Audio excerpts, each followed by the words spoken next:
નમસ્કાર વિદ્યાર્થી મિત્રો, તપોવન ગ્રુપ ઓફ સ્કૂલ સંચાલિત આપણી વર્ચ્યુઅલ ચેનલ તપોવન સાયન્સ એકેડમીમાં રસાયણ વિજ્ઞાન શિક્ષક યશ જેરીવાલા 11th સાયન્સ ચેપ્ટર નંબર 1 જેના કન્ટિન્યુ લેક્ચર નંબર 22માં ફરી તમારું હાર્દિક સ્વાગત કરે છે. વિદ્યાર્થી મિત્રો, આપણો જે પ્રીવિયસ લેક્ચર હતો મેં ત્યારે પણ કહ્યું ખૂબ અગત્યનો લેક્ચર છે, જેમાં આપણે દ્રાવણનો એકમ વિશે એની આપણે ચર્ચા કરી અને એ જે દ્રાવણના એકમ સાંદ્રતાની જે ચર્ચા છે એ સંપૂર્ણ રસાયણ વિજ્ઞાનની અંદર ખૂબ અગત્યની સાબિત થઈ છે. ઇવન એ વ્યવહારની અંદર પણ ખૂબ વધારે પ્રમાણમાં ઇફેક્ટિવ બને છે. આઈ હોપ સો કે તમે જે બે સાંદ્રતાઓ ભણ્યા છો, સાંદ્રતાની વ્યાખ્યા છે એને તમે રીડ કરી લીધી હશે, એને તમે 3 વાર મેં જે તમને હોમવર્કમાં આપ્યું એ લખી પણ દીધું હશે. પરંતુ એ બે સાંદ્રતાને ધ્યાનમાં રાખીને આજે જે બાકીની 3 સાંદ્રતા જે આપણે 11th સાયન્સની અંદર ભણવાના છે એના માટેનો પણ તમને ખ્યાલ આવડી જશે. પણ એ સાંદ્રતા જો તમે ભણી હશે અગાઉની બે, તો જ હવેની જે સાંદ્રતાનો ટૉપિક છે તમને સમજાશે. તો વિદ્યાર્થી મિત્રો, તમે ભલે આ લેક્ચર જોવા માટે બેઠા છો, પણ જો આગળનો લેક્ચર તમે સ્કીપ કરીને કે કુદાવીને જો તમે જોયો હશે તો ડેફિનેટલી હું તમને કહું છું કે આ લેક્ચર તમે ભલે આખો જોશો તો પણ તમને કંઈ જ સમજ નહીં પડશે. એટલે જો તમારે પ્રીવિયસ લેક્ચર સંપૂર્ણપણે જોવાનો બાકી હોય અથવા તો તમે સ્કીપ કરીને જોયો હોય તો પ્લીઝ હમ્બલ રિક્વેસ્ટ કે એ ટૉપિક તમે વ્યવસ્થિત જુઓ અને પછી તમે આજના લેક્ચરને અટેન્ડ કરો, એવી મારી તમને વિનંતી છે. હવે આજના લેક્ચરની જે પહેલી સાંદ્રતા છે, જે મૂળ 3જા નંબરની સાંદ્રતા કહેવાય છે, જેને આપણે કહીશું મોલાલિટી. સો મોલાલિટી માટે સંજ્ઞા બને છે સ્મોલ m. ઓકે, તો જનરલી અહીંયા પણ મોલાલિટી સાંદ્રતા જો નક્કી કરવું હોય તો એના માટે આપણી પાસે 1 કિલોગ્રામ દ્રાવક જોઈએ. તમે 1 કિલોગ્રામ દ્રાવક ન લો તો એની જગ્યાએ તમે 1000 ગ્રામ દ્રાવક લખી શકો, તમારી ચોઈસ છે. અને આ 1 કિલોગ્રામ દ્રાવકની અંદર જો કોઈ પણ દ્રાવ્ય પદાર્થનો ગ્રામ આણ્વીય દળ જેટલા વજનનો દ્રાવ્ય પદાર્થ ઓગાળવામાં આવે, આ પણ તમારે નોટબુકમાં લખવાનું છે, પહેલાં એકવાર સમજી લો. તો બનતા દ્રાવણની જે સાંદ્રતા છે એ મોલાલિટી સ્વરૂપમાં રજૂ થાય, જેને સ્મોલ m કહેવાય. અને આ જે દ્રાવણ છે એને 1 મોલલ સોલ્યુશન કહેવાય. શું કહેવામાં આવે? 1 મોલલ સોલ્યુશન. હવે તમે જોઈ શકો છો કે આપણી પાસે જે જ્ઞાત જથ્થો છે મોલાલિટી માટે એ કયો છે? 1 કિલોગ્રામ દ્રાવક છે. જો આપણે પર્સન્ટેજ W/W દળથી ટકાવારીની વાત કરીએ તો જ્ઞાત જથ્થો હતો 100 ગ્રામ દ્રાવણ. મોલારિટીની વાત કરીએ તો આપણી પાસે જ્ઞાત જથ્થો હતો 1 લીટર દ્રાવણ. સમજાય છે ને? તો પર્સન્ટેજ W/Wની અંદરમાં એવું જોયું કે 100 ગ્રામ દ્રાવણમાં જેટલો દ્રાવ્ય પદાર્થનું દળ ઓગાળો તો એ દળથી ટકાવારી આપે. 1 લીટર દ્રાવણમાં દ્રાવ્યના આણ્વીય દળ જેટલો જથ્થો ઓગાળો તો એ મોલારિટી આપે. એ જ પ્રમાણે 1 કિલોગ્રામ દ્રાવકમાં કોઈ પણ દ્રાવ્ય પદાર્થના આણ્વીય દળ જેટલો જથ્થો, એટલે કે એના 1 મોલ જેટલો જથ્થો ઓગાળો તો એ સાંદ્રતા શું આપશે? મોલાલિટી. હવે મોલારિટી અને મોલાલિટીમાં ડિફરન્સ શું છે? તો મોલારિટીની અંદર જ્ઞાત જથ્થો હતો 1 લીટર દ્રાવણ અને મોલાલિટીની અંદર જ્ઞાત જથ્થો એ કોનો બને છે? 1 કિલોગ્રામ દ્રાવક. જુઓ, દ્રાવક એટલે અહીંયા પાણીની વાત કરવામાં આવશે, બરાબર. જો તમારે કિલોગ્રામમાં દ્રાવકનો જથ્થો ન લેવો હોય તો શેમાં લો? ગ્રામમાં, બરાબર. તો જો તમે 1 કિલોગ્રામ દ્રાવક લેશો અને કોઈ પણ દ્રાવ્ય પદાર્થનો તેનો આણ્વીય દળ જેટલા વજનનો જથ્થો ઓગાળશો તો બનતા દ્રાવણની સાંદ્રતા 1 મોલલ બનશે. સમજાય છે? તો ચલો હવે આપણે જે મોલાલિટીનું સૂત્ર આપવું હોય તો આપણે ઇઝીલી આપી શકીએ. તો મોલાલિટી, જેને સ્મોલ m કહેવાય, ઇઝ ઇક્વલ ટુ ગ્રામ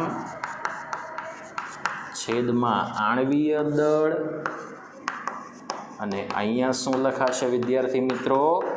દ્રાવકનું દળ, જે કિલોગ્રામ યુનિટમાં આવશે. So therefore molality is equal to દ્રાવ્યનું દળ ગ્રામમાં, જે આ યુનિટને ફોલો કરે છે. અંશનો છેદ ક્યાં આવશે? છેદમાં. તો બોલો છેદમાં શું લખીશું? દ્રાવ્યનું આણવીય દળ. ઓકે, જેનો એકમ શું બનશે? ગ્રામ પર મોલ ઇન્ટુ દ્રાવકનું દળ, જે બોલો કિલોગ્રામમાં હશે. જો તમારે અહીં આ દળ ગ્રામમાં લેવું છે તો ગ્રામ ભાગ્યા 1000 કરશો તો ડેફિનેટલી આપણને કિલોગ્રામ જ યુનિટ આપશે, પણ છેદનો છેદ ક્યાં જશે? અંશમાં. So therefore molality is equal to દ્રાવ્યનું દળ ગ્રામમાં છેદમાં દ્રાવ્યનું આણવીય દળ એ ગ્રામ પ્રતિ મોલમાં ઇન્ટુ દ્રાવકનું જે દળ છે, દ્રાવકનું દળ એ આપણે ગ્રામમાં લઈએ તો ઉપર અંશમાં કોના વડે ગુણી દેવાનું? 1000 વડે. તો ક્યાં તો તમે મોલાલિટીનું આ સૂત્ર એપ્લાઇડ કરી શકો, ક્યાં તો મોલાલિટીનું આ સૂત્ર એપ્લાઇડ કરી શકો. ક્લિયર થઈ ગયું? ચલો, આ વાત થઈ ગઈ. હવે તમારે એક્ઝામ્પલ લેવું છે, તો એક્ઝામ્પલ કયું લઈ શકાય? તો એક્ઝામ્પલ આપણે એવું લઈ શકીએ કે 0.2 મોલલ NaClના જલીય દ્રાવણનો અર્થ સ્પષ્ટ કરો. આવું કંઈક તમને કહે. હવે જુઓ, દળના છેદમાં આણવીય દળ એટલે જે તે દ્રાવ્ય પદાર્થનો મોલ જથ્થો થાય. એવું જ સેમ આપણે મોલારિટીમાં પણ જોયું કે દળના છેદમાં આણવીય દળ એટલે એ ગુણોત્તરને આપણે મોલ સંખ્યા કહી શકીએ. તો ડેફિનેટલી અહીંયા તમને આપી દીધું છે 0.2 મોલલ NaClનું જલીય દ્રાવણ. તો આપણે એવું કહી શકીએ કે અહીંયા સ્મોલ m ડિઝાઇન થાય છે. તો આપણે એવું કહી શકીએ કે 1 કિલોગ્રામ પાણી, કેમ અહીંયા આપણે પાણી ઇન્ડિકેટ કર્યું? બિકોઝ મોલલ સાંદ્રતામાં જલીય દ્રાવણ આપ્યું છે એટલે પાણી દ્રાવક હશે. તો 1 કિલોગ્રામ પાણીમાં 0.2 મોલલ NaCl 0.2 મોલ NaCl બોલો દ્રાવ્ય થયેલ છે, આવું કહી શકીએ. ચલો, હવે જે મારે કહેવાનું છે જરા બરાબર સમજો. આ થોડોક નોંધનીય મુદ્દો છે. હવે જે હું સ્ટાર કરીને દર્શાવું છું તે 0.5 મોલર NaOH અને 0.5 મોલલ NaOH ના જલીય દ્રાવણનો અર્થ સ્પષ્ટ કરો. આવું તમને કહે. ચલો, અહીંયા તમને જે આપી દીધું છે NaOHની એ મોલર સાંદ્રતા છે, કારણ કે અહીંયા કેપિટલ M છે, અને અહીં NaOHની મોલલ સાંદ્રતા છે બિકોઝ એ સ્મોલ m છે. બંને માટે મોલ જથ્થો સમાન રહેશે 0.5 મોલ, પણ જથ્થો બદલાશે તેના જ્ઞાત જથ્થાની વાત. બરાબર? તો ચલો, 0.5 મોલર NaOHના જલીય દ્રાવણનું આપણે અર્થઘટન કરીએ તો આપણે એવું કહી શકીએ કે 1 લિટર દ્રાવણ લઈએ જેની અંદર 0.5 મોલ NaOH ઓગાળેલ હશે, આવું કહી શકીએ. અને 0.5 મોલલ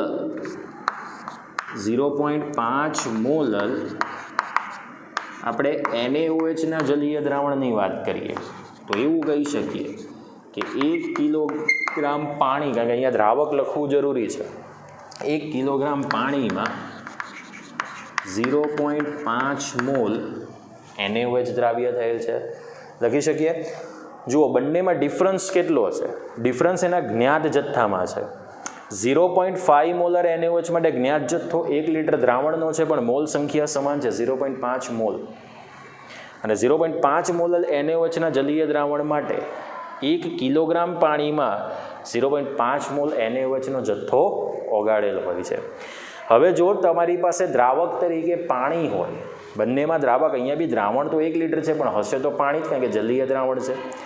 જો આપણી પાસે દ્રાવક તરીકે પાણી હોય તો એક વાત હંમેશા ધ્યાનમાં રાખજો કે જે મોલર સાંદ્રતા છે એ તેની મોલર સાંદ્રતા જે છે એની મોલર સાંદ્રતા કરતાં હંમેશા વધારે હશે. આમ તો જનરલી એક જ વસ્તુ સ્વીકારવાની છે કે કોઈ પણ પદાર્થમાં જો દ્રાવક સમાન હોય તો તેની મોલર સાંદ્રતા એટલે મોલારિટી સ્વરૂપની સાંદ્રતા એની મોલારિટી સાંદ્રતા કરતાં વધારે જ હોય છે, એટલે કે સાંદ્ર દ્રાવણ બનાવે છે. ઓકે, સો બેઝિકલી આ વસ્તુ આખી રિપીટ થાય છે, બરાબર. રિપીટ એટલે અગાઉના કન્સેપ્ટની રિપીટ થાય છે, પણ અહીંયા ખાલી એક જ જુદું છે. મોલારિટીની અંદર દ્રાવણનું કદ હતું લીટરમાં, મોલાલિટીની અંદર દ્રાવકનું દળ છે કિલોગ્રામમાં. ઓકે, સો ધેટ મીન્સ કે અહીંયા દ્રાવક સમાન હોય તો મોલારિટી સાંદ્રતા મોલર સાંદ્રતા કરતાં વધુ સાંદ્ર છે એવું આપણે આઈડેન્ટિફાઈ કરી શકીએ. ઓકે, ચલો આ થઈ ગઈ મોલાલિટી સાંદ્રતાની વાત. ફટાફટ તમે તમારી નોટબુકની અંદર વિડીયો પોઝ કરીને લખી દો. આટલું બધું ડિટેલ તમને પેમ્પલેટમાં આપવામાં આવ્યું નથી, સો પ્લીઝ નોટબુકમાં ઇન્ડિકેટ કરજો. અગાઉના લેક્ચરનું પણ જો રહી ગયું હોય તો તમારી દાખલાવાળી નોટબુકમાં જ આ વસ્તુ લખવાની છે. આ પણ દાખલાવાળી નોટબુકમાં જ લખવાનું છે, કારણ કે એ જ નોટબુક તમને ફરીથી પાછી 12th સાયન્સમાં કામની છે. ઓકે, ફટાફટ લખો. ચલો, આ તો વાત થઈ ગઈ મોલાલિટી સાંદ્રતાની. હવે આપણે તદ્દન એક નવા પ્રકારની સાંદ્રતા જોઈએ, જેમાં કન્સેપ્ટ તો સાંદ્રતાનો જ જળવાશે, પણ અહીંયા જે દ્રાવ્ય પદાર્થનો જથ્થો છે એ આણ્વીય દળને બદલે તુલ્ય દળના સ્વરૂપની અંદર આપણે નક્કી કરીશું. તો હવે પ્રશ્ન એમ થાય, સર તુલ્ય દળ શું છે? ડોન્ટ બી ગભરીફાઈડ, હું છું ને, હું તમને શીખવાડીશ, બરાબર. તો હવે જે સાંદ્રતા આવશે એને કહેવામાં આવે નોર્માલિટી. તો હવે આપણે નોર્માલિટી સાંદ્રતા તરફ જઈએ. હવે વિદ્યાર્થી મિત્રો, આપણી પાસે ચોથી સાંદ્રતા છે જેને આપણે નોર્માલિટી કહીશું. નોર્માલિટી માટે સંજ્ઞા વપરાય છે કેપિટલ N. આનું ગુજરાતી નામ વિદ્યાર્થી મિત્રો થાય છે સપ્રમાણતા. સપ્રમાણતા એટલે આપણે એને નોર્માલિટી કેપિટલ N તરીકે ઓળખીએ છીએ. ચલો, અહીંયા પણ આપણી પાસે જે જ્ઞાત જથ્થો બનશે એ 1 લીટર દ્રાવણનો બનશે, અને આ 1 લીટર દ્રાવણની અંદર દ્રાવ્ય પદાર્થનો જો ગ્રામ તુલ્ય દળ જેટલો જથ્થો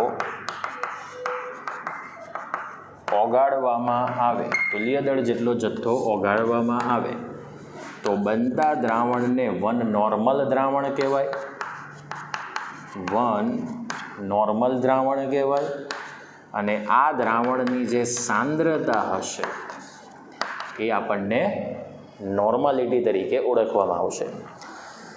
કંઈ જ એટલી બધી વસ્તુ અઘરી નથી આ સાંદ્રતામાં. આ સાંદ્રતામાં જે અત્યાર સુધી આપણે મોલારિટી અને મોલાલિટીમાં દ્રાવ્ય પદાર્થનો આણ્વીય દળ જેટલો જથ્થો લેતા હતા, સમજાય છે, એની જગ્યાએ આપણે દ્રાવ્ય પદાર્થનો તુલ્ય દળ જેટલો જથ્થો ઓગાળવાનો છે. તો સૌથી પહેલાં તો વિદ્યાર્થી મિત્રો આપણે એ જ શીખવું પડશે કે તુલ્ય દળ કોને કહેવાય. હવે જ્યારે તમે નોર્માલિટી સાંદ્રતાનો ઉપયોગ કરો છો તો તમને પહેલાં એ ખબર હોવી જોઈએ કે એ જે દ્રાવ્ય પદાર્થ છે એ એસિડ છે, બેઝ છે કે ક્ષાર છે. જો તમને આ 3 ક્લાસિફિકેશન વર્ગીકરણ આવડી ગયા તો હું તમને ચેલેન્જ મારીને કહું છું કે તમને નોર્માલિટી સાંદ્રતાને શોધવા માટે કોઈ પણ જાતની માથાકૂટ નહીં કરવી પડે. એકચ્યુઅલી વિદ્યાર્થીઓને આ નોર્માલિટી સાંદ્રતા થોડીક ટફ પડે છે. ટફ એટલા માટે પડે છે બિકોઝ એમને તુલ્ય દળ શોધતા નથી આવડતું. આણ્વીય દળનો એકમ ગ્રામ પર મોલ છે ને, તો તુલ્ય દળનો એકમ આવે છે કયો? ગ્રામ પર તુલ્ય અથવા ગ્રામ પર તુલ્યાંક, બંને વસ્તુ લઈ શકાય. તો સૌથી પહેલાં તો આપણે નોર્માલિટીનું જે સૂત્ર છે એને આપણે પહેલાં સમજી લઈએ. ચલો, અહીંયા આપણે નોર્માલિટી એટલે આપણે એને કેપિટલ N કહીશું, ઇઝ ઇક્વલ ટુ ગ્રામ તુલ્ય દળ જેટલો જથ્થો ઓગાળવાનો છેદમાં દ્રાવણનું કદ આપણે લીટરમાં લેવાનું છે. ચલો અહીંયા અંશનો છેદ ક્યાં આવશે? છેદમાં. So therefore normality is equal to દ્રાવ્યનું દળ એ કયા યુનિટમાં આવશે? ગ્રામમાં. છેદમાં દ્રાવ્યનું તુલ્ય દળ એ ગ્રામ પર તુલ્ય એટલે ગ્રામ ઇન્ટુ ઇક્વિવેલન્ટ ઇન્વર્સ આવશે ઇન્ટુ દ્રાવણનું કદ લીટરમાં. જો તમારે દ્રાવણનું કદ એમએલમાં લેવું હોય તો એમએલ ભાગ્યા 1000 કરવાનું, એટલે એ દ્રાવણનું કદ તો આપણને આપશે શેમાં? લીટર યુનિટમાં જ આપશે. Okay, so therefore normality is equal to દ્રાવ્યનું દળ ગ્રામમાં છેદમાં દ્રાવ્યનું તુલ્ય દળ જે ગ્રામ ઇન્ટુ ઇક્વિવેલન્ટ ઇન્વર્સમાં ઇન્ટુ દ્રાવણનું કદ શેમાં લઈએ? એમએલમાં. તો ઉપર અંશમાં શું મૂકવાના? 1000. જો તમે ઉપર અંશમાં આ સૂત્રની અંદર 1000 ગુણક વડે ગુણી દો તો છેદમાં દ્રાવણનું કદ આપણે શેમાં લેવાનું? એમએલમાં. તો તમારે કોઈ પણ દ્રાવણની નોર્મલ સાંદ્રતા શોધવી, નોર્માલિટી સાંદ્રતા, તો ક્યાં તો તમે આ સૂત્રને એપ્લાઇડ કરો, ક્યાં તો તમે આ સૂત્રને એપ્લાય કરો. બંને દ્વારા તમને નોર્માલિટી સમાન જ મળશે. ચલો હવે પ્રશ્ન આવે છે કે આ તુલ્ય દળ આપણે શોધવું કેવી રીતે પડે? તો તુલ્ય દળ શોધવા માટે મેં તમને કહ્યું, એટલે આ સ્ટારવાળો પોઈન્ટ ખૂબ અગત્યનો છે કે એસિડ અને બેઝ તથા ક્ષાર એ ત્રણેય માટે આપણે તુલ્ય દળ નક્કી કરી શકીએ છીએ. તો સૌથી પહેલાં લઈએ એસિડ માટે તુલ્ય દળ. કોઈ પણ એસિડ હોય બને ત્યાં સુધી એની અંદર H+ તો હોય જ, બરાબર. તો અહીંયા જે નોર્માલિટી આપણે નક્કી કરવાની છે એ એવા એસિડ માટે પહેલાં લઈએ, બરાબર, કે જે ઓલરેડી H+ ધરાવતા હોય. તો આપણે એ એસિડમાંથી H+ને વિસ્થાપિત કરવા માટે, ન્યુટ્રલ કરવા માટે, બરાબર, આપણને કેટલા OH- ની જરૂર પડે તે એના દ્વારથી નક્કી કરશે. મતલબ કે જો આપણે એસિડ માટે બેઝિકતા જાણતા હોઈએ, બેઝિકતા, બરાબર, તો તે એનો તુલ્ય દળ નક્કી કરશે. મતલબ કે કોઈ પણ એસિડ મેક્સિમમ કેટલા H+ને દૂર કરી શકે એ એની કહેવામાં આવશે બેઝિકતા. કે H+ને તટસ્થ કોણ કરે છે? OH-. ઓકે, તો જો તમારે એસિડ માટે તુલ્ય દળ શોધવો હોય, એસિડ માટે તુલ્ય દળ ઇઝ ઇક્વલ ટુ આણ્વીય દળના છેદમાં બેઝિકતા તમારે એપ્લાઇડ કરવી પડે, બરાબર. જો તમારે આ સૂત્ર ન લખવું હોય તો આ સૂત્ર લખી શકાય: આણ્વીય દળના છેદમાં વિસ્થાપિત H+ની સંખ્યા, બરાબર. આણ્વીય દળના છેદમાં શું લખાય? વિસ્થાપિત H+ની સંખ્યા. તો એ આપણને એસિડ માટે શું આપશે? તુલ્ય દળ આપશે. સમજાઈ ગયું? ચલો, જો એવું એસિડ લો કે જેની બેઝિકતા 1 હશે તો તેનું આણ્વીય દળ અને તુલ્ય દળ બંને કેવું હશે? સમાન હશે. જે એસિડની બેઝિકતા 1 હશે તો તેનું આણ્વીય દળ અને તુલ્ય દળ બંને કેવું હશે? સમાન હશે. ચલો એક્ઝામ્પલ લઈએ એટલે તમને વધારે આઈડિયા આવશે. આપણે HClની વાત કરીએ તો HCl માટે આપણે તુલ્ય દળ લઈએ તો આપણે પ્રીવિયસ લેક્ચરમાં જોયું છે કે HCl માટે આણ્વીય દળ કેટલું? 36.5. હવે આની બેઝિકતા લેવાની, તો વધુમાં વધુ કેટલા H+ને દૂર કરી શકે? 1. એની બેઝિકતા 1 થશે તો એનું તુલ્ય દળ 36.5 ગ્રામ પર ઇક્વિવેલન્ટ આવશે, એટલે કે ગ્રામ પર તુલ્ય. એની જગ્યાએ આપણે લઈ લઈએ H2SO4, બરાબર. તો ચલો H2SO4 માટે તુલ્ય દળ શું થશે? તો H2SO4નું આણ્વીય દળ જોજો, પ્રીવિયસ લેક્ચરમાં મેં લખાવ્યું 98 ગ્રામ પર મોલ. તો આણ્વીય દળ 98 થશે. પણ આ વધુમાં વધુ 2H+ ને વિસ્થાપિત કરી શકે. દેખાય છે? એની બેઝિકતા કેટલી થશે? 2. તો આ થશે 49 ગ્રામ પર તુલ્ય, એટલે ગ્રામ ઇન્ટુ ઇક્વિવેલન્ટ ઇન્વર્સ થશે. પોઈન્ટ ક્લિયર થાય છે? ચલો, HCl માટે જુઓ બેઝિકતા 1 હતી, એટલે જે કિંમત આણવીય દળની હતી એ જ કિંમત તુલ્ય દળની છે. પણ H2SO4 એ દ્વિબેઝિક એસિડ છે. જુઓ એની બેઝિકતા 2 છે, તો તેનું તુલ્ય દળ એના આણવીય દળ કરતાં અડધું થાય છે. આટલી વાત સમજાઈ ગઈ? બસ આટલું તમને ખબર પડે તો તમે કોઈ પણ એસિડ માટે તુલ્ય દળની માહિતી નક્કી કરી શકો છો. ચલો ફટાફટ આટલી વસ્તુ તમે તમારી નોટબુકની અંદર પહેલાં વિડીયો પોઝ કરીને લખી દો. પછી આપણે બેઝ માટે તુલ્ય દળ અને ક્ષાર માટે તુલ્ય દળની માહિતી મેળવીશું. ચલો, હવે જે નોર્માલિટી માટે જરૂર પડવાની છે એ બાકીના 2 જે પદાર્થ છે, બેઝ માટે તુલ્ય દળ અને ક્ષાર માટે તુલ્ય દળ, એની હવે આપણે માહિતી જોઈએ. હવે આપણે બીજો પદાર્થ લઈએ, બેઝ.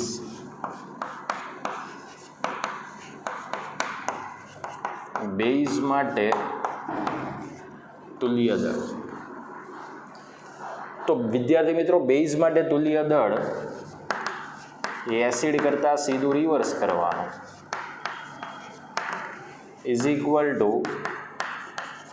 આણવીય દળના છેદમાં એસિડિકતા. અને એસિડિકતા એટલે વિદ્યાર્થી મિત્રો આ પ્રમાણે લઈ શકીએ કે વિસ્થાપિત OH- ની સંખ્યા. જેવી રીતે એસિડમાં બેઝિકતા એટલે વિસ્થાપિત H+ ની સંખ્યા લીધી, એ જ રીતે બેઝની અંદર એસિડિકતા એટલે વિસ્થાપિત OH- ની સંખ્યા. ચલો આપણે કેટલાક એક્ઝામ્પલ લઈએ. NaOH માટે તુલ્ય દળ. હવે જુઓ, જે બેઝ માટે એસિડિકતા 1 હશે તો તે બેઝ માટે આણવીય દળ અને તુલ્ય દળ બંને કેવા હશે? સમાન હશે. તો NaOH નું આણવીય દળ 40, એસિડિકતા 1, બીકોઝ એની અંદર એક જ OH- છે, તો એક જ OH- ને આપણે રિમૂવ કરી શકીએ. ઓકે, એટલે એ આવશે 40 ગ્રામ પર ઇક્વિવેલન્ટ આવશે. એ જ પ્રમાણે KOH માટે તુલ્ય દળ. તો KOH એટલે 56 થયું એનું આણવીય દળ. બરાબર, અહીંયા પણ OH- ની સંખ્યા 1 છે, એટલે એસિડિકતા 1 થશે, તો એ આવશે 56 ગ્રામ પર ઇક્વિવેલન્ટ થશે. ચલો, ત્યારબાદ MgOH ટ્વાઇસ લઈએ. તો MgOH ટ્વાઇસ માટે એનું આણવીય દળ આપણે ગણવું પડશે. મેગ્નેશિયમનો પરમાણ્વીય ભારાંક 24, બરાબર, ઓક્સિજનનો 16, 16 દુ 32, બરાબર, અને હાઇડ્રોજનનો 2 થશે, એટલે આ 24 ને 2 26, 26 ને 32, 26 + 32 કેટલા થશે? 58 થશે. 26 + 32 કેટલા થશે? 58. છેદમાં 2 OH- આપણે રિમૂવ કરી શકીએ, તો એસિડિકતા 2 આવશે. સો 29 ગ્રામ પર ઇક્વિવેલન્ટ. તો આ રીતે આપણે બેઝનું તુલ્ય દળ શોધી શકીએ. ચલો, ત્યાર પછી ક્ષાર માટે તુલ્ય દળ. કોઈ પણ ક્ષાર વીજભારની દ્રષ્ટિએ તટસ્થ હોય, કોઈ પણ ક્ષાર હોય વીજભારની દ્રષ્ટિએ કેવો હોય? તટસ્થ હોય. તો જો આપણે ક્ષાર માટે તુલ્ય દળ શોધવું હોય તો આપણે આણવીય દળના છેદમાં ધન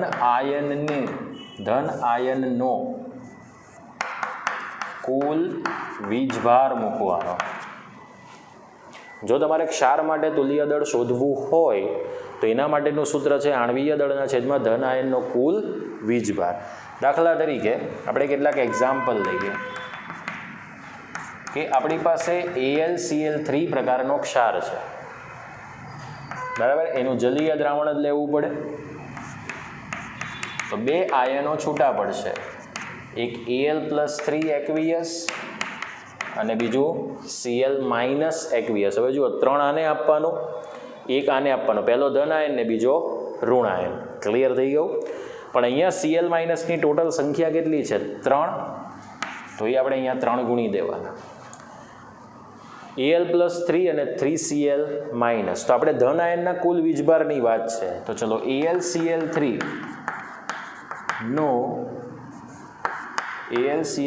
નું તુલ્ય દળ, એટલે AlCl3 નું આણવીય દળ આવશે. AlCl3 નું શું આવશે? આણવીય દળ છેદમાં A ધન આયનનો કુલ વીજભાર. તો અહીંયા જુઓ ધન આયનનો કુલ વીજભાર કેટલો છે 3, તો અહીંયા આપણે 3 કરી દઈશું. રેડી? ચલો ત્યારબાદ અહીંયા આપણે લઈ લઈએ Al2SO4 થ્રાઇસનું જલીય દ્રાવણ, કે એક્વિયસ છે એટલે આયનો છૂટા પડશે. એટલે એક આયન આવશે Al પ્લસ 3 એક્વિયસ અને બીજો આયન આવશે SO4 માઇનસ 2 એક્વિયસ. બરાબર? આ 3 જે છે ત્યાંનો વીજભાર બનશે, આ 2 જે છે ત્યાંનો વીજભાર. બોલો બની ગયો. પણ એલ્યુમિનિયમની ટોટલ સંખ્યા કેટલી છે 2 મોલ, તો અહીંયા 2 મૂકી દો. અને SO4 માઇનસ 2ની ટોટલ સંખ્યા કેટલી છે 3, તો અહીંયા 3 મૂકી દો. પ્લસ 6 માઇનસ 6, આ તરફ વીજભાર 0, આ તરફ પણ વીજભાર 0, મતલબ કે આ ક્ષાર છે. વીજભારની દ્રષ્ટિએ કેવું છે? તટસ્થ. ચલો આનું તુલ્ય દળ શોધવું છે, તો Al2SO4 થ્રાઇસનું તુલ્ય દળ ઇઝ ઇક્વલ ટુ Al2SO4 થ્રાઇસનું આણવીય દળ છેદમાં ધન આયનનો કુલ વીજભાર લેવાનો છે. તો ધન આયનનો કુલ વીજભાર એટલે આ 2 ને પણ પ્લસ 3ની સાથે ગુણવા પડશે, તો ભાગ્યા શું થશે 6. બરાબર? હવે અહીંયા જુઓ તો Al પ્લસ 3ની એક જ મોલ સંખ્યા હતી, અહીં Al પ્લસ 3ની 2 મોલ સંખ્યા છે, એટલે ટોટલ આવા Al પ્લસ 3ના 2 અણુઓ છે, એટલે પ્લસ 3 કરો એટલે ટોટલ એનો વીજભાર કેટલો છે +6, એટલે ભાગ્યા તમારે 6 કરવાનો. તો સમજાઈ ગયું? એટલે જો તમારે નોર્માલિટી શોધવી હોય, નોર્માલિટી, તો ડેફિનેટલી તમારે જે તે દ્રાવ્ય પદાર્થનું શું શોધવું પડે? તુલ્ય દળ. એનો મતલબ કે 1 લીટર જલીય દ્રાવણમાં જો કોઈ પણ દ્રાવ્ય પદાર્થનું 1 ગ્રામ તુલ્ય દળ જેટલો જથ્થો ઓગાળી લો, તો ડેફિનેટલી એની નોર્માલિટી કેટલી મળે છે? 1 નોર્મલ દ્રાવણ. સમજાઈ ગયું? તો અહીંયા તમારી આ સાંદ્રતા પૂરી થાય છે, જેનું નામ શું છે? નોર્માલિટી, જેને કેપિટલ N કહેવાય. હવે જે એક લાસ્ટ સાંદ્રતા છે મોલ અંશ, એને હવે આપણે જોઈએ. ફટાફટ આ નોટબુકમાં લખવું હોય તો લખી દો, વિડીયો પોઝ કરીને. ચલો હવે આપણે એક અંતિમ સાંદ્રતા જોઈશું અને ત્યાં આપણું થિયોરિટિકલ ચેપ્ટર સંપૂર્ણપણે પૂર્ણ થશે અને ફક્ત બાકી રહેશે હવે દાખલા. આ એક સાંદ્રતા ભણાઈ જાય પછી. હવે આપણી પાસે 5મી સાંદ્રતા છે,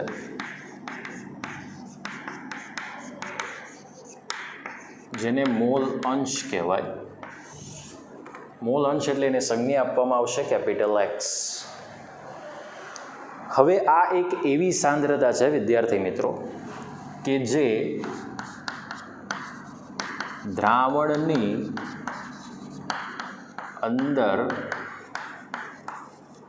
હાજર રહેલા ઘટકો માટે વ્યાખ્યાયિત થાય. દ્રાવણની અંદર મુખ્યત્વે 2 ઘટકો હોય, દ્રાવ્ય અને દ્રાવક. જેમાં દ્રાવ્યનું પ્રમાણ ઓછું હોય, દ્રાવકનું પ્રમાણ વધારે હોય. તો આ એક જ એવી સાંદ્રતા છે 9 સાંદ્રતામાંથી કે જે દ્રાવ્ય અને દ્રાવક માટે યોગ્ય જથ્થો આપણને પૂરો પાડે છે. બરાબર? તો દ્રાવણમાં હાજર એટલે પદ આપણે આ જ પ્રમાણે આપી શકીએ કે ઘટકનો મોલ અંશ, કોઈ પણ ઘટકનો મોલ અંશ એટલે આપણે એને X સંજ્ઞા આપી શકીએ. તો ઘટકનો મોલ અંશ ઇઝ ઇક્વલ ટુ દ્રાવણમાં હાજર જે તે ઘટકના મોલ છેદમાં દ્રાવણમાં રહેલા ઘટકોની કુલ મોલ સંખ્યા. દ્રાવ્ય કે દ્રાવકનો મોલ અંશ એટલે દ્રાવણમાં હાજર કોઈ પણ એક ઘટકના મોલ અને દ્રાવણમાં હાજર ઘટકોની કુલ મોલ સંખ્યાનો શું લઈ લઈએ? ગુણોત્તર, જેને આપણે જે તે ઘટકનો શું કહીએ? મોલ અંશ. દાખલા તરીકે માની લો કે તમારી પાસે એક એવું દ્રાવણ છે જેની અંદર A અને B એમ બે ઘટકો છે.